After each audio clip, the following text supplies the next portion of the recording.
Hello and welcome back, or welcome if you are new here. My name is Jennifer, and today we're going to be watching the vlog of my trip to the day out from London to Oxford. I did take a train out to Oxford for the day and enjoyed some amazing tours of some great places in Oxford. And then we'll go ahead and continue on to the last full day that I have in London, taking a look in at Notting Hill and how all that area has to offer. I had a really fun time shopping around and just checking out the Notting Hill area. Come along for this amazing journey into all that Oxford and Notting Hill has to offer. Starting off with my Oxford day, I went ahead and took a taxi to Paddington Station, where then I got a train ticket from the ticket system for out to Oxford, which is about an hour out to the outside of the London town proper, and then from there is about an hour on the way home. So I did do a multi-way ticket, and so that was a pretty inexpensive trip, but it was worth it to go out and enjoy Oxford for the day. Once I got out of the train station at the station in Oxford, there was the hop on hop off bus that I had purchased a ticket previously online, and so I went ahead and that was the city sightseeing bus. I much preferred their service over the tube bus, so I would recommend them as far as if you have other towns that you're visiting and want to do a double-decker tour bus. I'd recommend their sightseeing buses. It was a great experience. They do have headphones that you can use for audio narration throughout the tours, which was great. So I had a little bit of a wait once I got into the town of Oxford, but I hopped on the first tour bus, which then took that all the way around. It was pretty much of a quick drive around. Is maybe about an hour or so, but I went ahead and hopped off at the stop for the University of Oxford stop for my tour at the Bodleian's libraries. It was outside of the Blackwell's bookstore. It was a very obvious stop. It was very neat to see. So I really did stop at the very first tour as well. I did have to book these tickets for the Bodleian libraries well in advance. They did go on sale about 30 days, exactly 30 days before the date of the tour that you wanted to book. And they were actually sold out pretty quickly within the same couple of hours. I got up at 4 a.m. to purchase these tickets. This is one of the very exciting tours that I was most looking forward to on my trip to London and Oxford and Paris. And so I was much looking forward to the libraries that were used in the Harry Potter filming series, as well as just looking at all the history that the library has to offer. You can only go upstairs to the library. Upstairs on the second floor is a working library for the University Oxford students, and so we had to be respectful for those students. But the only way to get up to the second floor to see the libraries, you had to have a tour pass. So I was very excited to be on a very small tour that did take in that the library has to offer. Let's take a look at some of the amazing photos that I got throughout this tour. The tour started with being able to go behind the ropes to the area where the Harry Potter Prisoner of Azkaban series, where the hospital scene was shot, was in this area. We got a lot of great history about all of the years and buildings of the ceiling and how the library was added on top afterwards, and how they were worried about reinforcing it and having to add a bunch of rebar and also still keeping the integrity of these open area. It was absolutely gorgeous to see. We then moved on to this heavily dark wood room where different parliaments were sat, and then we made our way upstairs to the actual libraries where all of some of the books are held, some of the oldest books in Oxford. And so it was just gorgeous to see all the history and architecture and wood and just paintings and colors that have stood the test of time. It was absolutely amazing. You did have to have a card entrance as a student or faculty to be able to go beyond this point, but it was very neat to see all of the paintings and portraits of people throughout history up on the walls, and just seeing all of this library has to offer. They did close this library for only 24 hours during the filming of the restricted section of the Harry Potter books. And for the movie itself, because the restricted section was filmed in this part of the library. It was very cool to see. And you can see here those rooms back in the closed off where one of the kings were actually and his wife used to read to not be disturbed, because none of these books can leave this building. They cannot be checked out. You must be physically there to be able to read them. It was very neat to see, as well as the ceiling and how all of that has to look, and just takes your breath away for how much detail and history there is within these walls. After the hour-long tour, I headed outside to take in all of the architecture on the outside and enjoying all of that has to offer, and just the amazing detail and stonework and monuments. It was absolutely gorgeous time. I really did enjoy walking around. It was just a cloudy day. It didn't rain, which was amazing. I had actually amazing weather during this time going to Oxford as well. I really did enjoy looking around. A very sweet young lady offered to take my picture, and so then I offered to take hers as well. So everybody was very friendly and just was really accommodating to each other. So I got some great photos of not just selfies from this specific actual event of walking around and just taking it all in what Oxford University has to offer. It was very sweet and kind of this young lady to take my picture. I got my picture taken on the outside of that same hall that I started the tour in, and then went over and saw the Bridge of Sighs, which was very cool to see, and just a bucket list item that I've always wanted to see. Of course, it was full of other tourists and people excited to get their own photos, and so we could just see it was kind of a busy day, but the weather was absolutely gorgeous to take all of this in. Really did enjoy my time in Oxford as well.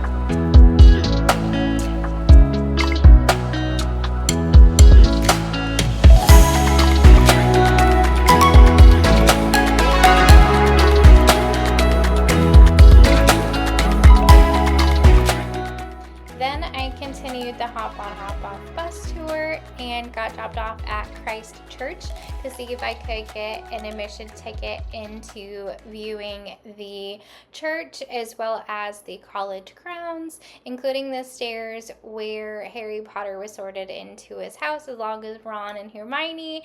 I was excited to see. I had to buy about an hour, and then I was able to get admission into the tour. They did give me a headset and video guide. There were several videos to watch along the way for greater description. Sit back, relax, and enjoy this tour that I took of Christ Church.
tour of the Christ Church, I went ahead and took the bus back to the train station and took the train back to Paddington Station and back to my hotel room, where I had dinner at the hotel in the Strand Palace and enjoyed a delicious dinner roast chicken and mashed potatoes and carrots, and really just enjoyed the evening in the hotel. Now let's move on to my last full day in London before I head home back to the United States. I took the city bus to the park, where then I could get to the gates for Buckingham Palace. I thought I probably should see Buckingham Palace before I head home from London. You know, it's a very iconic thing, but I didn't realize though as I was in time to see the actual changing of the guards. So I did see a bunch of crowd and then was able to get a nice picture of Buckingham's Palace before the changing of guards happened. Let's take a look and watch some of the procession from that happened on this specific day.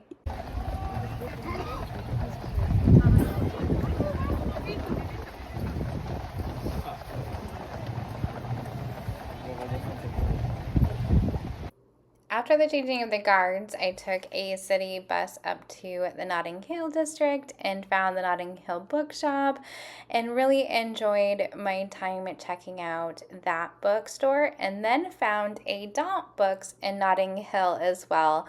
They had a first floor and a second floor, and down in the basement, second floor section of Daunt Books, there was a section for young readers, which I thought was funny.